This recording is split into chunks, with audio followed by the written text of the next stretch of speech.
Afternoon, everybody. Attorney Ponder, we just had a question here, and that is, can we or should we do an appointment if a commissioner is not here?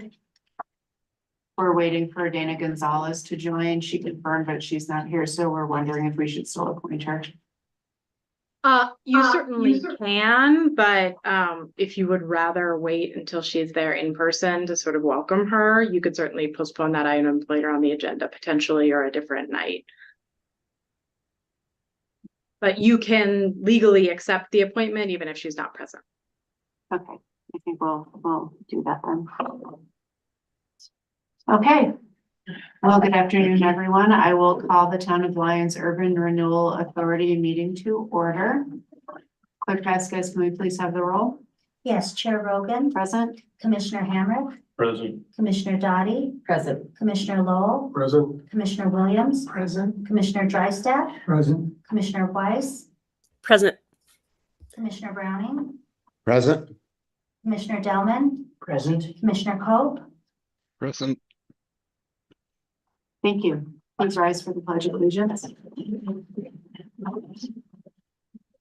I pledge allegiance to the flag of the United States of America and to the republic for which it stands, one nation, under God, indivisible, with liberty and justice for all.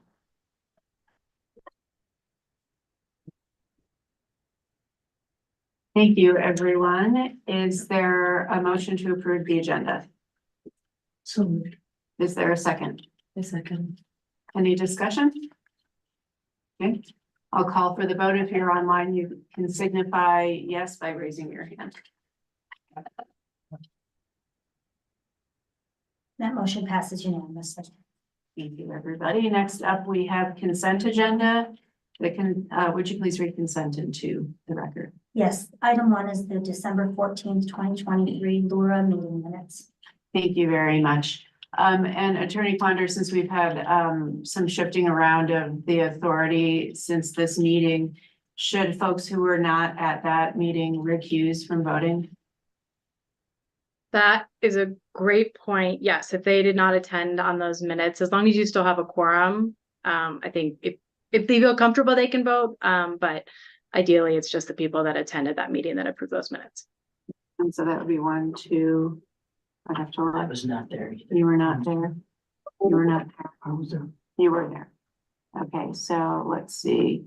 Present were me, Commissioner Dottie, Commissioner Williams. I'm counting on my fingers here.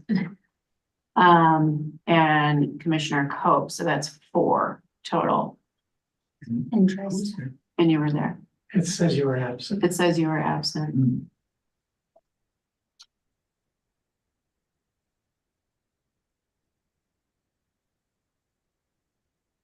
Do you recall being at that meeting? Would you like to make a motion to approve and perhaps pull it from consent to amend it? That would give us 5. We need 6. We need 6. So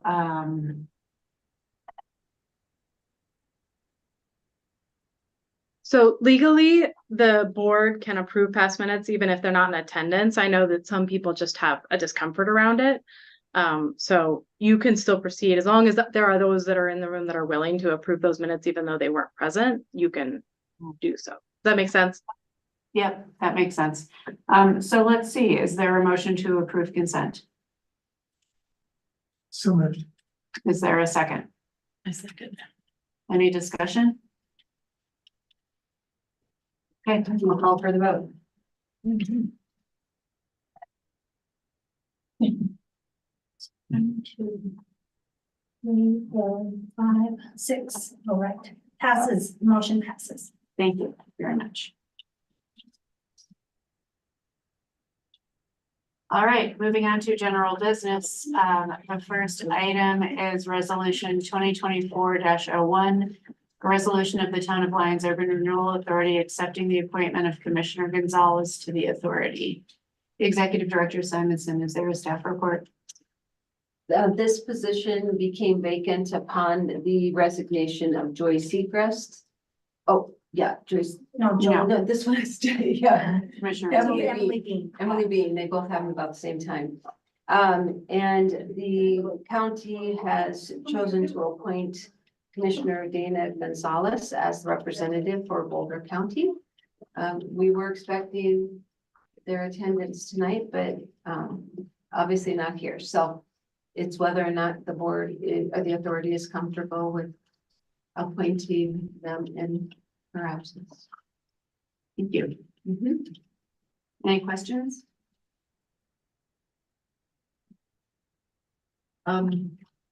Actually, yes, I'd like to know how this commissioner was chosen. Is this something, was this person already appointed by Boulder County as a representative of Boulder There was County? sorry. There was an appointment letter in the packet from the county. Okay. Yeah. The commissioners. Any other questions? I would entertain a motion then. I move we approve, good representatives. Is there a second? I'll second. Any discussion? I'll call for the vote. And that motion passes unanimously. Thank you. Should Jeff need to be voting? She's not. Should she put a thumbs up? She hasn't for the last two motions. There There she she is. is. Okay, okay. I just want to make sure. There's her hand. Thank you. Yes. Thank you. Okay, next item under general business is the downtown district updates and discussion. Executive Director Simonson. Thank you.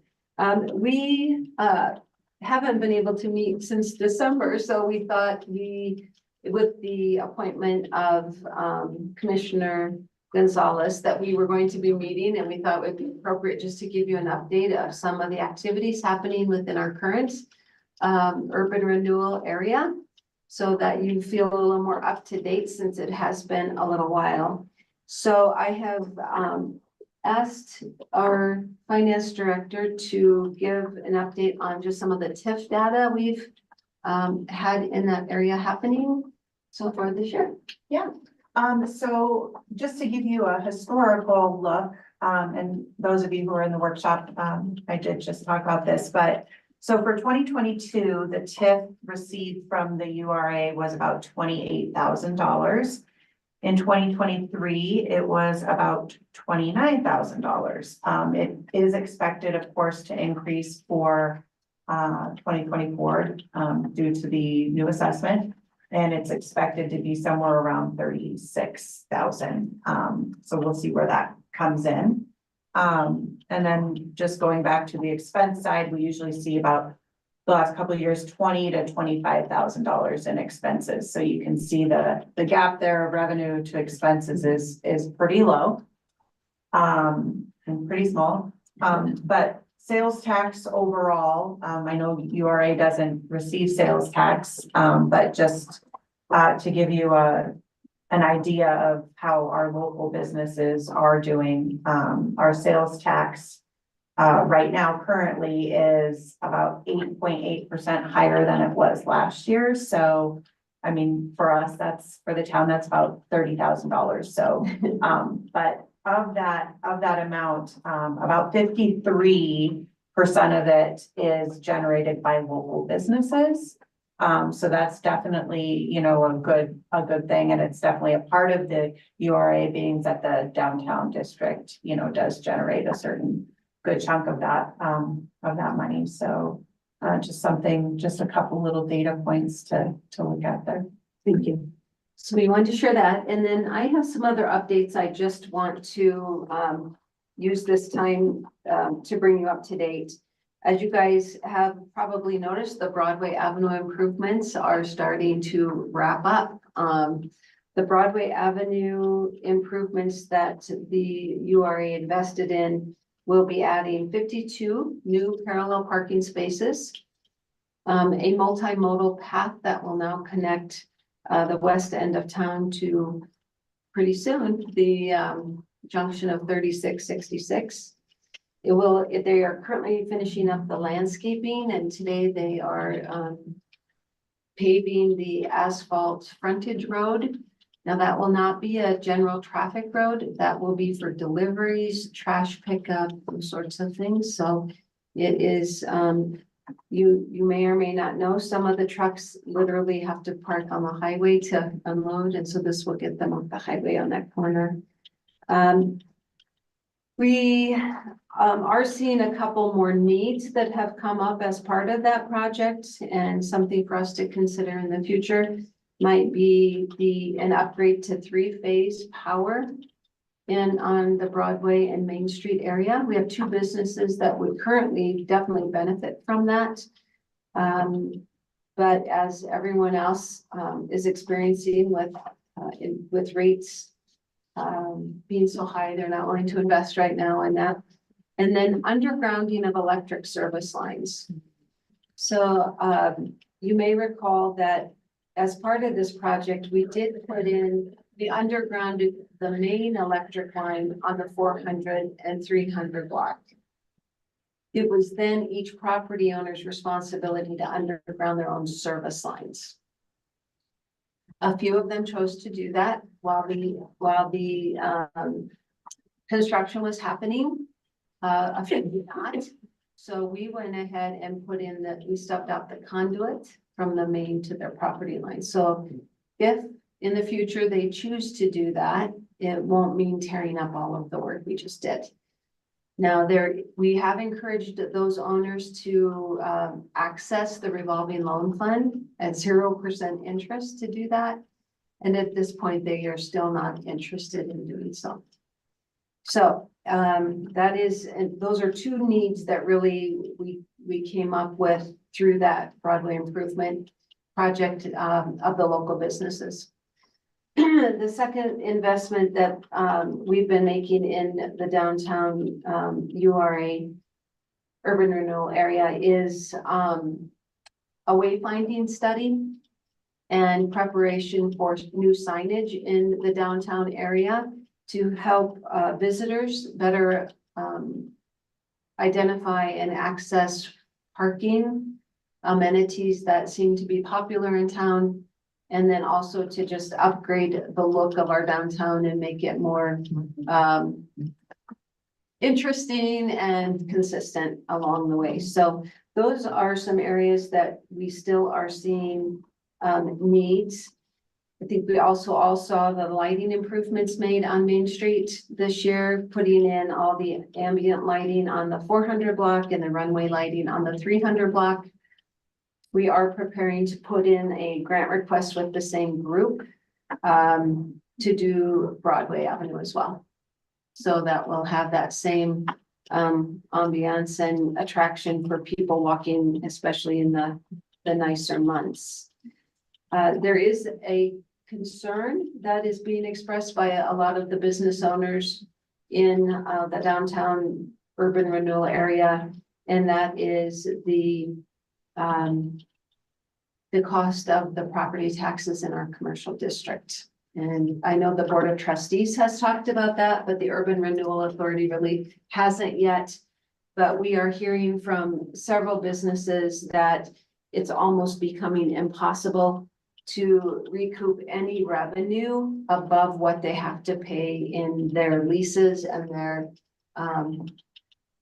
lease to the property owners. Most of our buildings are not occupied by the owners, they're leased to others, and we are some people are saying they're seeing 100% increase in their leases. So that is definitely a concern. And as we know, with the two other openings on Main Street, on the fourth 400 block in Main, northwest corner, southeast corner, the Main Street's looking pretty tough, probably one of the toughest I've ever seen it.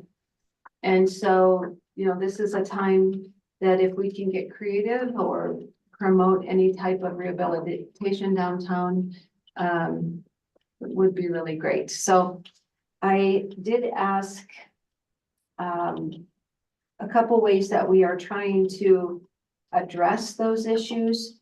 is the town's planning commission is considering a zoning change in the downtown area to allow for mixed use. And they're actively pursuing that right now, and we'll be bringing it to the Board of Trustees in the near future, in the hopes that if people can add a second story or expand to the back and be able to rent that to others or live there themselves, it can offset some of those costs of those property tax. So that is one solution we're looking at to help downtown. The other is, there was an inquiry for updates on the two developments that were started and halted. And so I did include in your packet an update from the Moss Rock Development Group. That didn't sound very encouraging to me when I read it. Hadn't changed much from the time they were here to talk to their authority 3 months ago. It does not sound like there are plans to do much other than demolish the old Moxie Bread building unless something dramatic changes with interest rates. So as a refresher for some of you and as for the new folks, Moss Rock Development has until December of this year to actually start construction, or they will have to renegotiate or lose their TIF agreement with the Urban Renewal Authority, which has a value to them of $3.8 million.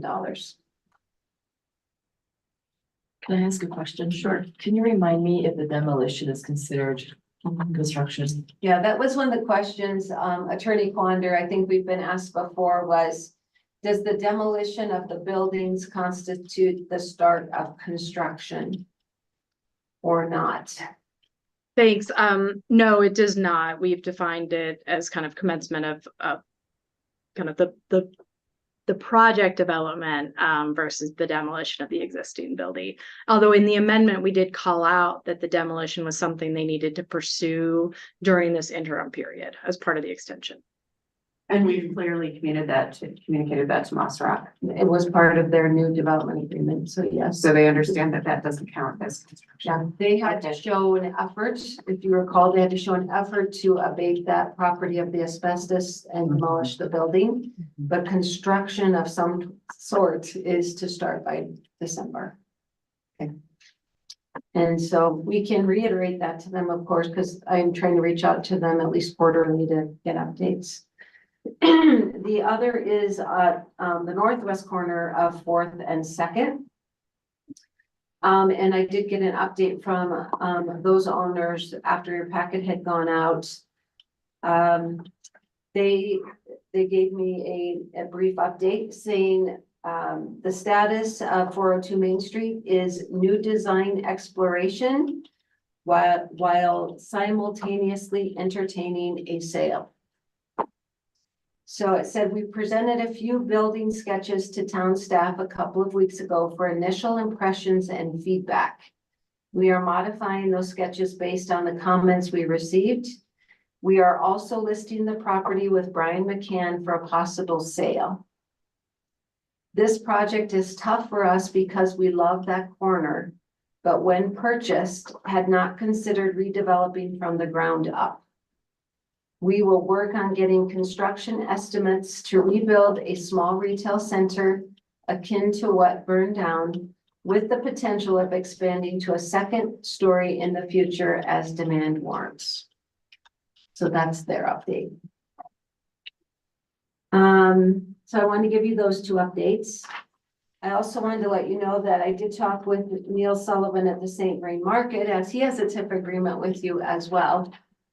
And I think we all know that the other business he has ownership in with Spirit Hound Distillery has just taken off. And I think a lot of their focus has been there. But now that we're wrapping up the Broadway project, he also knows we have an expectation to see his plans expand here over the next few months as well. And he told me they still fully plan to do that. He's just been wrapped up with other developments. Sorry, I've forgotten the expiration date on that. How long does he have? I don't know that we did an expiration date on that one. That's correct. I can do a double check, but that's my recollection as well, is that that agreement does not have a termination. Obviously, he doesn't, he's not able to, access and collect increment if he doesn't make the improvement in the project. So there's a trigger point, right? So there's no, you're not out those funds unless and until he, generates increment, and then it would be the property tax increment that his project generates that he's able to take advantage of. So there's no negative to the URA, but there is not an end or termination date. And that was actually something that I think this board sort of learned from and wanted to incorporate when you did the Moss Rock one, which we did include. So also continued update for the downtown area. We do have vacant properties right now, of course, at Main and Second, where the diner bar was. However, it recently has gone under contract for the entire building, not just the restaurant portion. We have not received formal building permit plans, but have had inquiries. The other vacant property recently became Vintage Motors at the end of Main Street, 602 Fifth. The owner there has also reached out. The gentleman who ran the Vintage Motor was only leasing that for many years. The actual owner is out of Los Angeles. He has reached out. He has said he does have an interest in redeveloping the entire parcel. As, Unknown yet. We've talked about several things. and can you remind me how big that parcel is? It's a fairly big parcel. It is like 0.75 acres, I think. Okay, 3/4 of an acre. Yes, and he would definitely have an interest in mixed use if that gets passed in the near future. Of doing a commercial business on the lower level and housing above or behind. We also still have 432 Main Street, which was the Farmer Grill. I don't know what else to refer that to. It's been a long time. Still vacant. Regular inquiries, but that is just really wrapped up in the legal system between the owners. So remains vacant. On a good note, we are seeing very successful business operations at both the Marigold Restaurant and the Faro Restaurant. Both seem to be doing very, very well there and drawing interest from as far as the Denver region regularly. The other is La Mariposa. Did a full remodel recently. I talked to their manager. He said their goal is to be open for Memorial Day weekend. Great. So that's kind of the goal for that one. And then we have had recent interest in the redevelopment of 3 different properties on the 400 block of Main Street for the addition of second-story housing, again, as soon as mixed use gets approved. So it appears that needs to be probably, something on the front burner for planning commission and the town to consider. Did you say that was a specific property? There's 3. There are 3 properties We've had 3 interested in, inquiries. Doing a 3 second. separate properties. So I have a question. Yep. We talked about the property taxes being such a huge barrier. How is mixed use taxed differently than straight commercial, or is it? So the Boulder County assessor has expressed to me that they do a biannual letter to each property owner. And it is an honor system for them to say what % of their property is commercial and what % is residential. And that's how they figure it? And they don't do a percentage. Whatever the majority of the property is used as is how they get taxed. Oh, interesting. And so we have found that many properties on the 300 block are being charged at the residential rate, and therefore they don't want that commercial business in the front.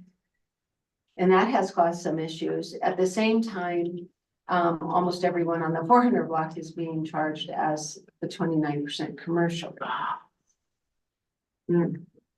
But there does seem to be a discrepancy. The assessor has indicated they would send a team to Lyons if we so request to do kind of an assessment. Knowing that the 300 block could then go to the 20, more of them would go to the 29% It's 29%. versus the 7.5 for residential. So we have some timing issues here too, and how do we keep it fair, but also it is zoned commercial for the 300 block. Okay. And then lastly, I just wanted to note that we did, over this first half of this year, have seen, you know, fairly significant turnover at the shop at 138 Main. A couple of those businesses, I recently heard the dairy bar has sold to a new owner. We know that the little pet store did not last long and turned over. And we are having one significant safety concern with one of the businesses there that we're working with the fire department on. But that owner or that renter has indicated if they are required to bring it up to code, they will close their business. So we are dealing with a few things throughout the district. But I did want to just bring you up to speed that we do continue to have significant, you know, blight and slum conditions downtown that could use assistance from the authority. But in order to do that with the authority, we have to make some other improvements to increase that tax base and that increment generated. So I just wanted to give you that update. Thank you very much. You're welcome. Are there any other questions for the executive director? Commissioner Browning, did you have a question? No? Okay. Commissioner Hammer? Yeah, for Moss Rock, have they stated what interest rates would need to get to give this a green light? They have not to me. I don't know. They have. Yeah. And I ask because I look at different projections on 10-year T-bill rates and stuff, and guess what? They're 4 and 5% for the next 5 years, so. No, I am more than happy to ask that question to them to see if we can, and what is the plan if they don't change? Yeah. Yeah. Yeah, I mean, I and think so, we just need to be very candid with them. Yeah. and then, because it just looks like this is a no-go for quite a long time, so is there money out there to help buy down interest rates from the Fed or state or? How can we help? Right? Yeah. Sure, I'm happy to respond to their update with that. And from what they've told me on more than one occasion, it sounds like a percentage point would be ideal, but I feel like maybe at 0.75, there would be some movement. But maybe confirm that. Yeah, I think it's best to get it. And my experience is they're always open to conversations if you just want to have a conversation with them as well. And, yeah, I'm just trying to figure out what's the reason, the feasibility of this, and it seems pretty darn slim. But that, well, I think it's a good question, you know, what would the rate need to be, because it's not gonna be 2% again. No. No. I'd love to be wrong about that. Yeah. Any other questions for the executive director? I have one. A number of constituents have brought up that there's a safety concern in the crosswalk on Broadway and 3rd with a pothole that's been formed. I was just wondering before the project wraps if that will be addressed. The state highway is not the town of Lyons to maintain. It has to be CDOT.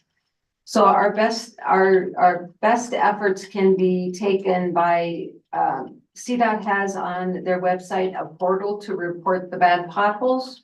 And the last time we did that, just a couple of weeks ago, they were here like within 2 days and had it done. So if something new has developed, we should report it to CDOT.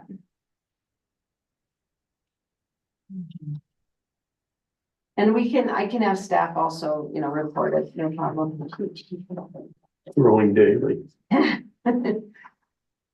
Okay, if there are no further questions about the downtown district update, we'll move on to the Eastern Corridor update.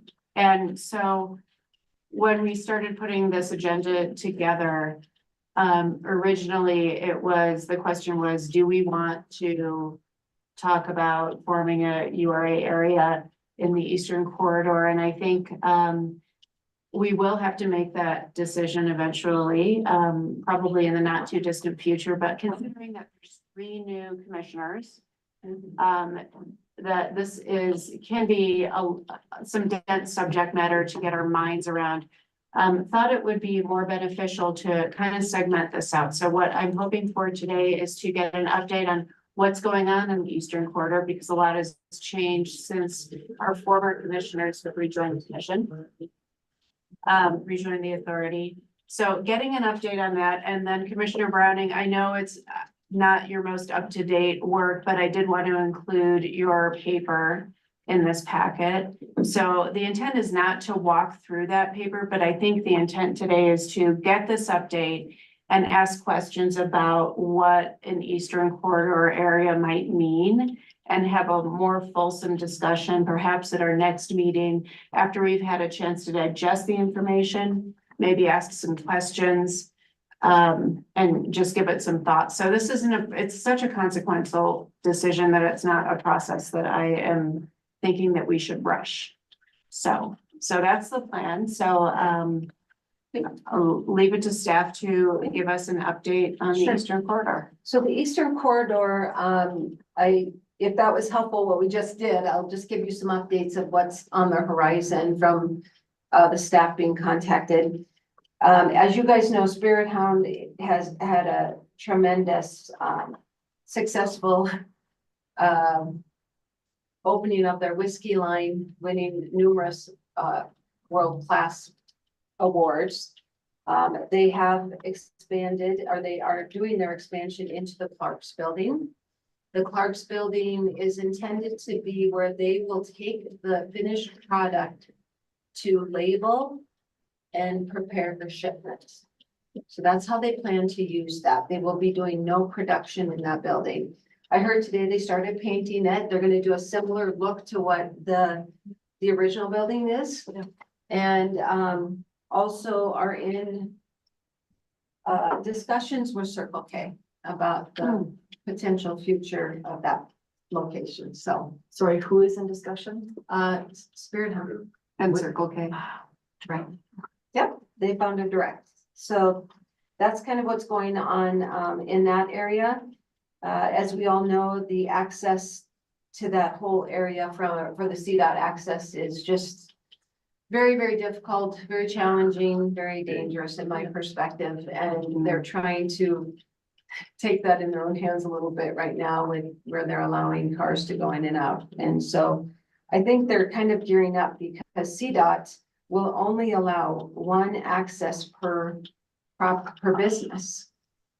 And so this will have a significant impact on if the ownership of those two properties right now, but even, a potential third.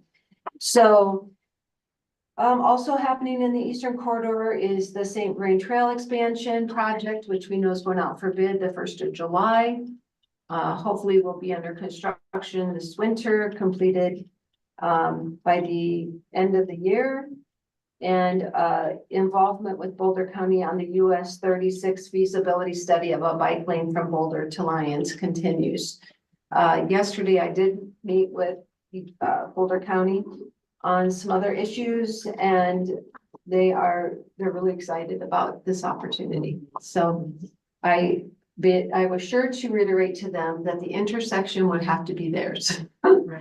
We will be stopping on our property, and that will have to be included in their portion. So to be determined on that. We did receive an annexation request Monday night or Tuesday. What is today? Wednesday? Yesterday. What day was it? Yep. Monday. Anyway, we recently received a formal annexation request application packet from Tebow Corporation for 2 properties, 4545 Ute Highway and 4602 Highland Drive. So that is the corner of 3666 northeast corner where currently there's several different small businesses and buildings, and the Gwen's greenhouse property. So he has now turned that in. Staff just got it and they have not deemed it complete yet by any means. So once it is deemed complete, it will go into that potential quasi judicial realm again. And that will pertain to you as an urban renewal authority as well as the board of trustees. Can we perhaps pull up a map? Sure. Just so everybody knows what we're all talking about here. Sure. And so I want to just know that as soon as we receive that, we have heard from, do you have a way to pull, can you pull up property search? And Maybe the assessor's map or something. Yeah. We have two other. No, actually, it's three other annexation inquiries that are interested in annexation as soon as Tipo started. So they've been waiting for him to turn his in.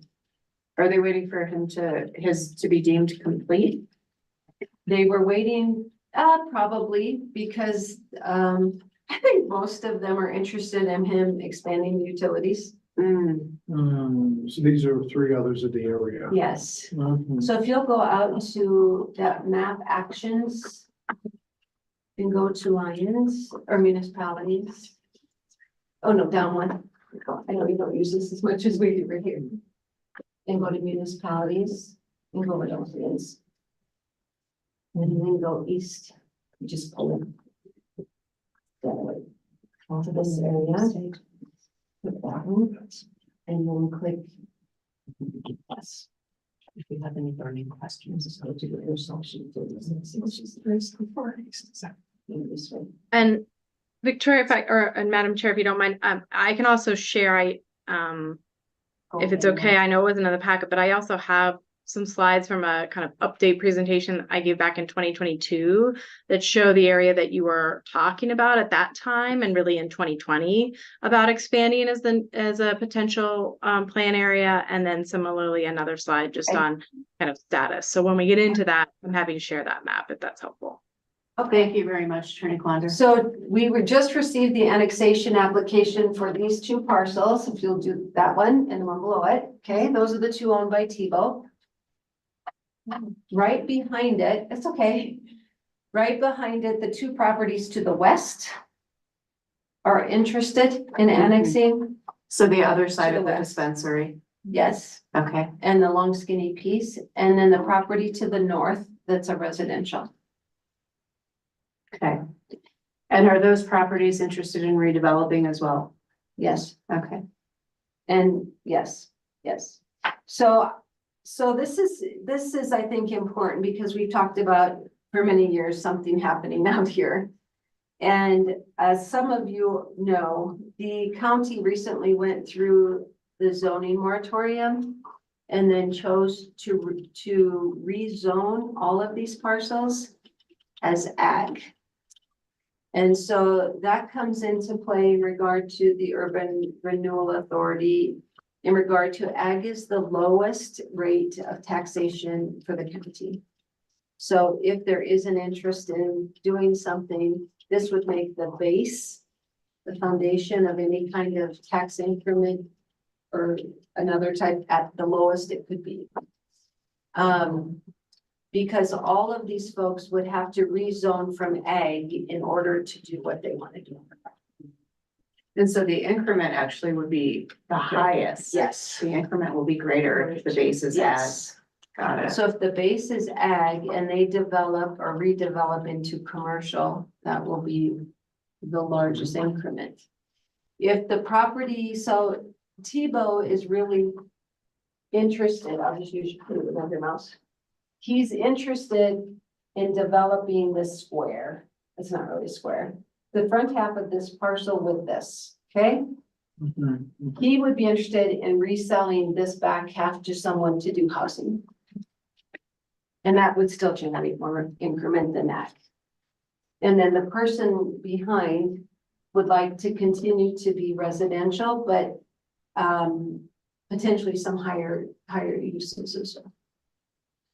So the three other properties would be where the pot shop is, Yeah, this one that, is currently for sale, Okay. and this is currently for sale.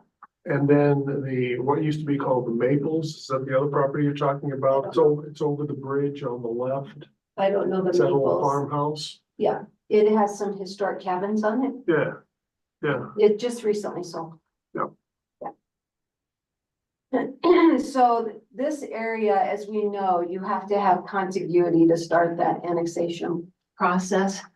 So this would bring that first corner in if it passes, start that. That road's a mess. Tebow has to make him, he has to have a full, CDOT is requiring a full traffic upgrade for that. But the access to Gwen's and then to that other lot that you highlight, Oh, no, the new bridge. but yeah, Yeah, So, and just to be clear, has Tebow expressed any interest in TIF financing? no, he has not requested any TIF financing. But at this point, we're just doing annexation. He hasn't come to us yet with a development agreement other than just verbally talking about what he would like to do there. So this is the start of just annexation. Okay. So the other updates for out in that area involve Paul Tamburello's properties. That's this property is what he calls the north property. And this property that he owns is called the south property. That's how he refers to them in his update. So on the north property, if you want to click that, he sent me an update that said, we have preliminary site plans for this parcel. The plan calls for light industrial space with possible retail and live work. Our next step would be to engage a civil engineer, but we have paused as there is a significant investment currently on Lyons South and 402 Main, which are bigger priorities for us at this time. And then on the south parcel, the restoration of the riverbank has been initiated. The original timeframe for this work was 4 weeks. We experienced delays to that original schedule caused by equipment issues, XL locates, and more technical demolition of tanks than anticipated. As such, and with rising water levels, active restoration work has been paused until the water conditions change. River work needs to be substantially complete before we get a clear picture of topography and developable area for the full site. Simultaneously, we are cleaning all the debris from the building that has been accumulated by squatters and trespassers over the past couple of years. And Longmont has a utility construction project that will be starting at the end of this month and will occupy the western edge of the property in the 50-foot right of way. We are uncertain what the duration of that project will be. So those are some of the updates from Mr. Tamburello. but there's no plans to demo those buildings yet. He's just cleaning them up. He has a strong interest in maintaining whatever, that was like the second water site in the state or something, water treatment. He really has an interest in maintaining the original brick structure. Well, Adaptive reuse. He really does. He really wants to do that. it's on. We'll get this in this little. And then last, of course, but not least, I think most of us are aware that a Cemex, which has also been considered as part of our kind of eastern area, potentially, has recently been fined for some air quality violations, and there's some potential there to receive some grant funding if we choose to pursue that as a town. And I don't know if the authority can. And then they were also included in this down zoning. So when they stop to operate as a cement plant, it will also be down zoned to ag. So those are my updates for the Eastern Corridor. Great, thank you so much. Well, so what I think what we'll do here is questions for the executive director and then Attorney Klonder's presentation and questions for Attorney Klonder. Go ahead. I just have a question regarding the rezoning. So it sounds like, Tebow and, I don't know about this next property, but if they were to rezone from ag, what is the process there? Well, as part of annexation, you have to declare what rezoning you're requesting with that annexation or within 90 days of it. So they will in their submittal say, we would like to annex and be zoned as I see. commercial Eastern Corridor or commercial or whatever. So even if Boulder County has designated that to be ag In the county, in the county, the town of Lyons can, yes, as soon as they annex, it was to encourage annexation because this was in our primary planning area. To be able to do anything with that property other than what they're currently doing or ag, they will have to annex. right, Mhm. because it would be non-conforming, they wouldn't be able to expand. Okay, so it's part of their annexation request with the town of Yes. Lyons. Okay. Yeah, any annexation request includes zoning. Okay. Yeah. Okay. So Mr. Tebow's annexation request, does he have to have like a 30% business plan coming in? I mean, how are we to determine in this process what the strain on our utilities is going to be? I know we have wastewater, Mhm. water needs and Yeah. whatnot. He has had several meetings, kind of just preliminary meetings on what he would like to do there. And with his engineers and stuff, so they've already met with fire and utilities to see if those were even options.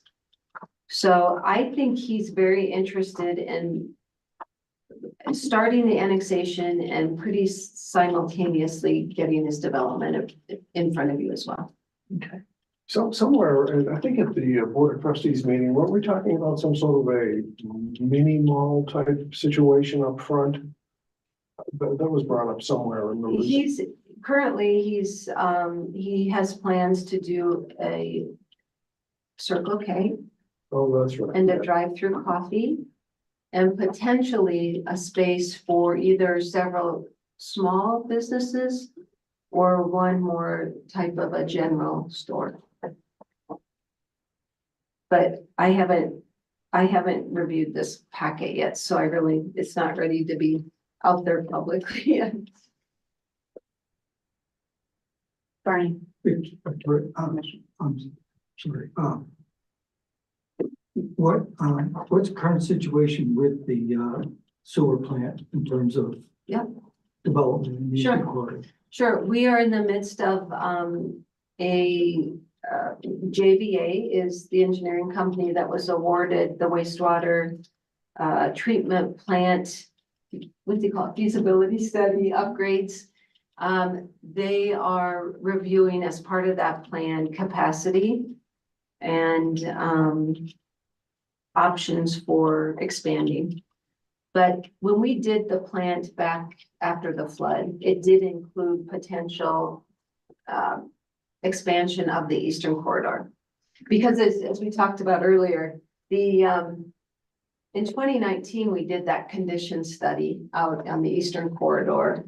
And they did include potential development of that primary planning area. So the current plant should already be able to fit that. Now, depending on the uses, that would definitely change it. No water parks. Yeah. Yeah, a car wash. Laundromat, those are all big users. Yes. Any other questions for the executive director? Thank you for that update. You're welcome. Attorney Ponder, would you like to share your presentation with us? Sure, and I'm kind of gonna skip to the end of it. Okay, should be able to share my screen. So I went back and pulled up, this is an update that I gave to the board back in 2022, I think. Let's see, what's the first slide? April 2022. And so most of the presentation was a little bit more of an onboarding for some of the new board members, right? Around what is urban renewal, what is tax increment, et cetera. But the last few slides I had remembered had kind of touched on the status of Eastern Corridor. So thought those were helpful to pull up. This gives you an idea of the map that at least in the year 2000, the board had been looking at as potential for the urban renewal area. And here's those properties that you all were just talking about. You'll see the municipal boundary is red. The blue was the area that was studied at the time. So there were parcels out, that were studied that were maybe not going to be included, but you could always look to change that. And then the yellow was where the board had kind of landed on the proposed area. So again, this was just their working map at the time. It could be changed, but thought it was just helpful for you all to see. This slide just gives you an overview of the status. So this activity mostly took place in 2019, into 2020. And these are the key big steps when you want to think about adopting a new plan area. As you know, you have just the one Lyons plan area for your kind of mostly downtown area and some public areas, and that was approved in 2015. So this would be your second if you wanted to look at doing something there. The first step is preparing the plan and the related impact reports. That was completed. I think those were in 2019. So would need to be updated, obviously, if you picked it back up because things have changed and they would need to update both the draft plan, but definitely the tax forecasts and impact reports.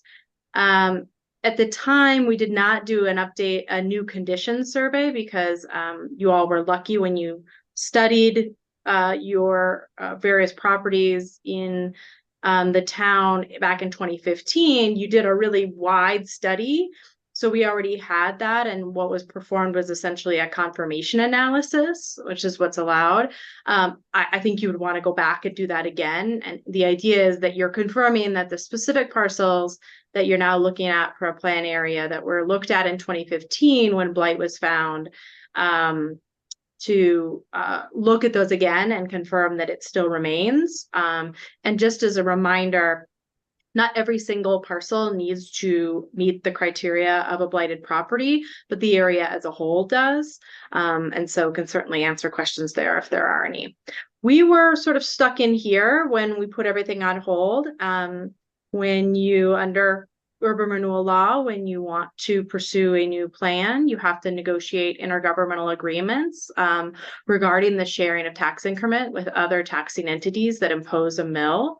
So in order to capture that increment, so we were kind of negotiating shares of what's an appropriate percentage share of the increment.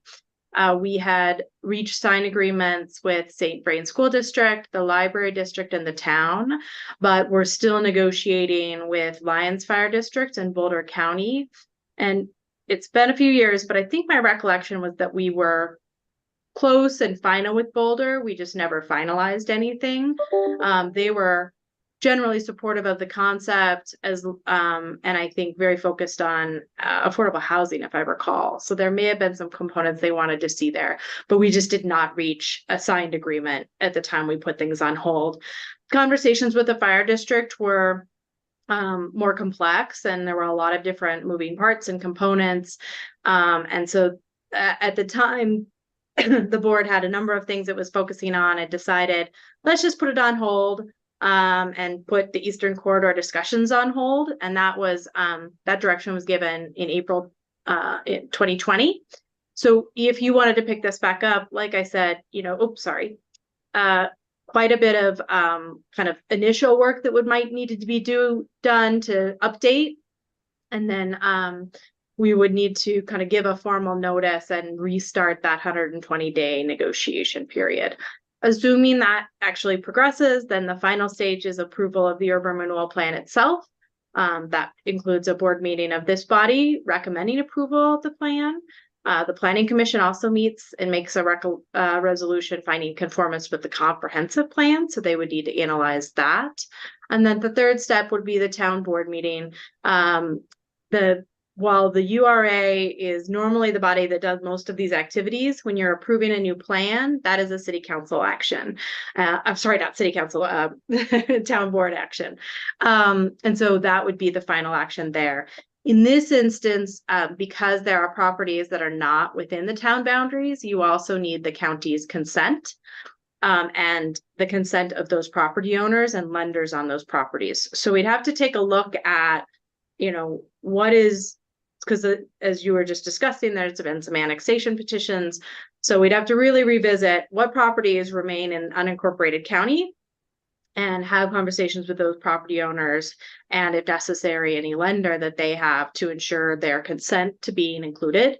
And then we can either wrap Boulder County's consent into the IGA, or they can take up a separate action, giving that consent and approval. Again, they had conceptually been fine with it back in 2019, but would obviously have to revisit that, and things can always change. So those are the process steps and kind of where we were at, and happy to answer any questions. Thank you so much. And, interesting. So April 2020 is when you and I were seated. Yeah. And the board also coincided Oh, with yeah. something. And the other thing that happened around then was COVID. Yeah. So I think we were focusing on other things. A lot of uncertainty. So I'm going to kick this off with what I hope is an easy question to answer. And that is, were this body to decide to move forward, how long, what's the timeline for getting something in place? Yeah, I think we'd have to reconnect with the consultant that had prepared the draft plan and the impact reports and understand what cost and timeline they would have. My hope would be that, the plan refresh would be relatively quick, the blight too, but I think the tax forecast and analysis would probably have to be essentially redone. It's been long enough. So we would want to get an estimate on the cost of that for you. Gosh, I'd have to look back and remember what it was last time. I could try and look back. I would guess maybe a month or two. And of course you'd have to approve that contract. So maybe 3 months to kind of get them under contract and get that work done. And then the really big unknown timing is really the negotiations with the fire district and potentially the county. Under the statute, it's 120 days is provided. Now, of course, and as happened back in 2019, the parties were continuing to cooperate and trying to make headway. And so we mutually extended that time period to try and reach agreement back then, and you could do that again. So, ideally, you're trying to conclude it in 120 days, and then you'd be taking the plan forward. So, definitely, I would say 6 months, hopefully within a year. Okay.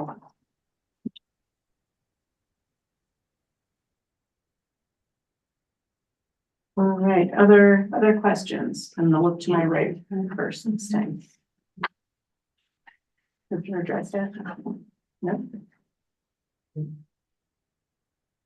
No questions, my goodness. Okay, online. Madam Chair, can I just add one other piece? Because I thought it was Yes. notable that Victoria was sharing about kind of the ag designation.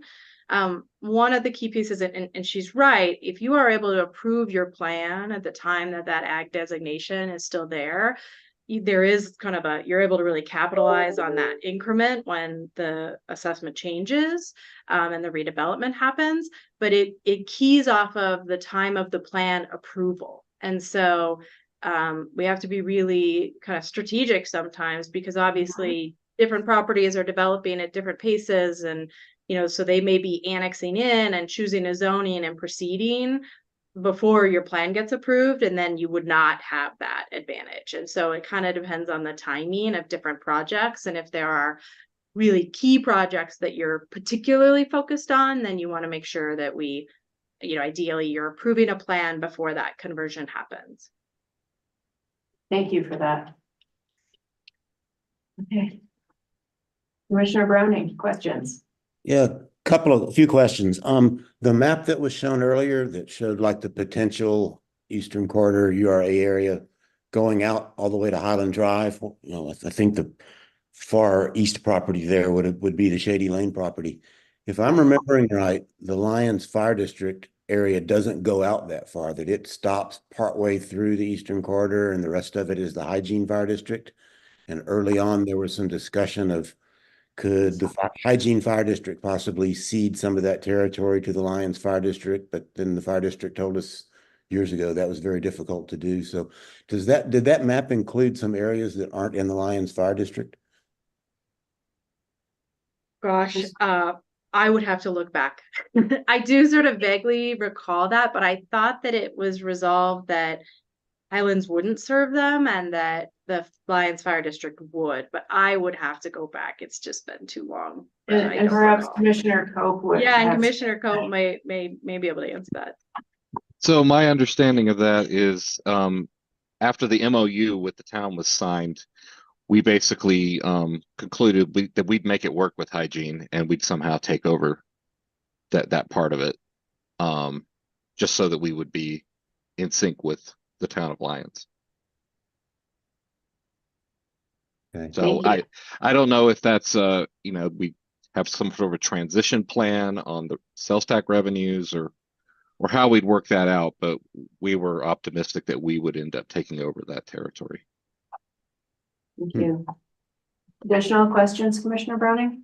Yeah, just to follow up on what Commissioner Cope said, there have been 2 or 3 chief changes since those discussions took place, but I think I recall the chief at the time saying it was a very difficult process to go through switching territory from one fire district to another. And I don't know the process. I just recall that comment being made at some point. I don't know.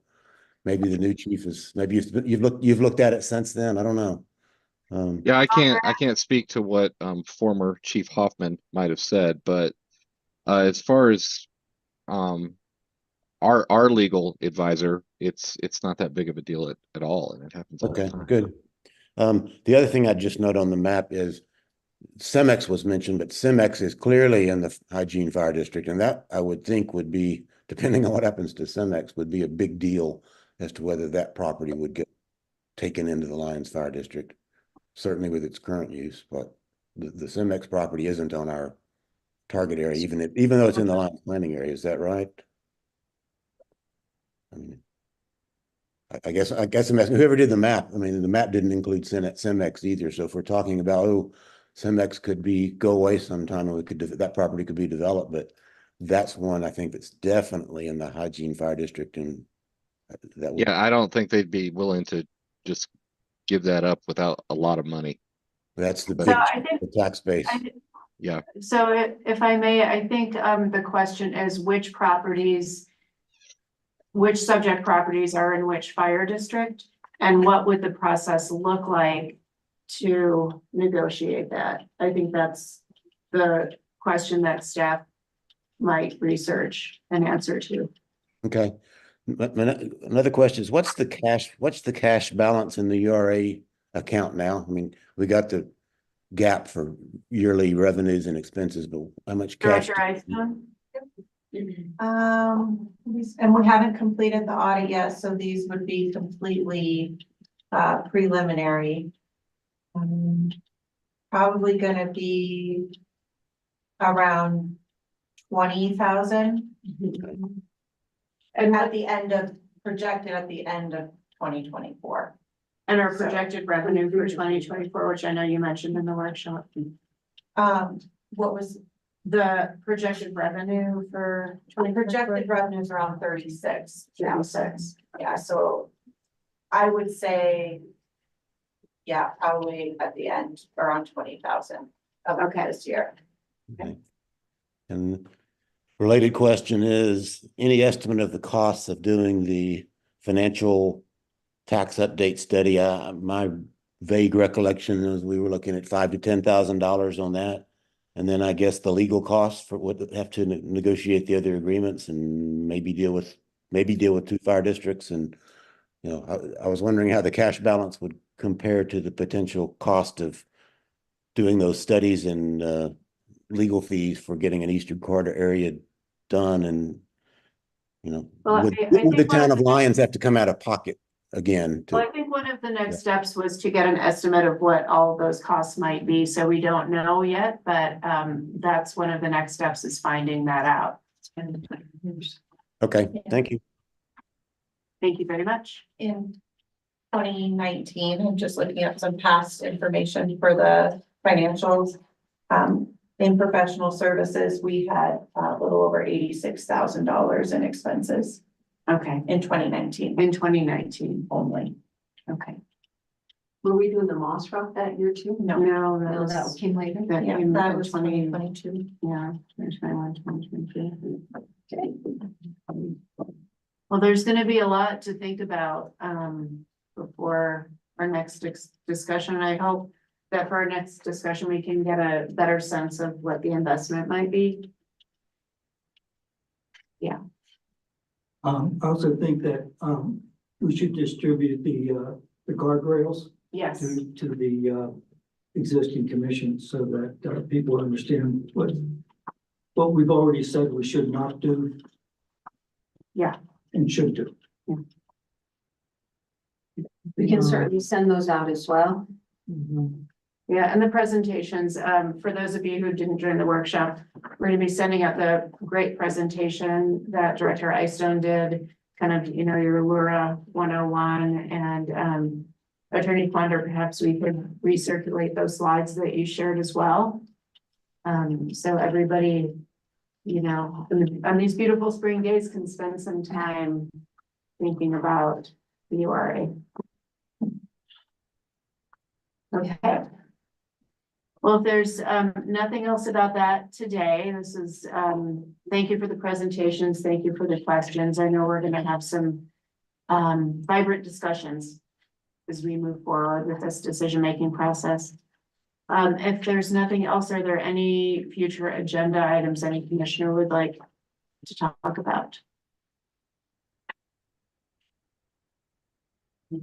No?